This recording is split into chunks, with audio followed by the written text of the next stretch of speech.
যেহেতু ব্যান্ডেজটা একদম ভিজে গেছিলো, উজিং তো হচ্ছেই, সেই কারণে ব্যান্ডেজটা আজকে আবার চেঞ্জ করতে হলো। বড়টার ব্যান্ডেজটা ভেজায়নি, ওর ব্যান্ডেজটা অন্তত 3 দিন পর পর চেঞ্জ করছি।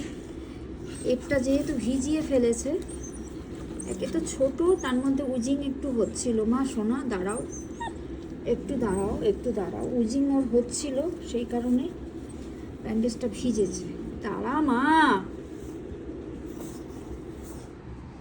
এটা কি হচ্ছে? এটা ব্যান্ডেজ করতে দেবে না, ওর মুখ লাগিয়ে বসে থাকবে? হ্যাঁ না, ওটা চাটে না বাবা সোনা, ওটা চাটে না। পেয়েছে জোর করে মা ব্যান্ডেজ করে দিয়েছে, তাই জন্য সোনাটা খুব দুঃখ পেয়েছে। সোনাটা খুব দুঃখ পেয়েছে। সোনাটা বাবারে, ওই সোনাটা খুব দুঃখ পেয়েছে।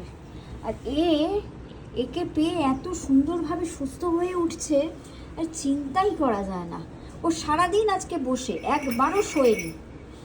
এ সারাদিন ওর গায়ের মধ্যে শুয়ে আছে, আর এও চুপ করে বসে আছে, একবারের জন্য শুলো না। অবাক কাণ্ড। এটা সোনা মা, এটা সোনা মা, চলে যাও মা কাছে, চলে যাও মা কাছে চলে যাও, মা কাছে চলে যাও। হ্যাঁ, মা কাছে চলে যাও, মা কাছে গিয়ে শুয়ে পড়ো, মা কাছে শুয়ে পড়ো। হ্যাঁ, এখানে চিলোচন নাক ডাকছে, দেখেছো? নাক ডাকছে সব। ওর মুখটা শুয়ে পড়েছে, এখানে ভুলো বসে বসে ঝিমাচ্ছে। এই নতুন গোল্ডেন রিট্রিভারটা, ওখানে মুন্না ভাই, বাইরে তো লালু মালু সব ঘুমাচ্ছে। আর মিষ্টি মা কোথায় গেল কে জানে। এই বাচ্চাটা এই কোথায় মেদিনীপুর থেকে এসেছিল, সেই বাচ্চাটা মনে হয় মেদিনীপুর থেকে এসেছিল।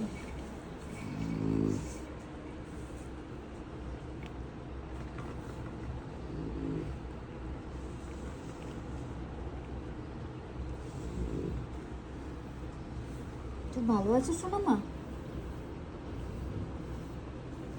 তো সুস্থ হয়ে যাবে বলো মা। এবার তুমি ওর সঙ্গে সঙ্গে হাঁটা শিখে যাবে, ও তোমাকে ঠিক হাঁটা শিখিয়ে দেবে, তাই না মা? ঠিক হাঁটা শিখিয়ে দেবে। এই তো অনেকটা সুস্থ বোধ লাগছে। এই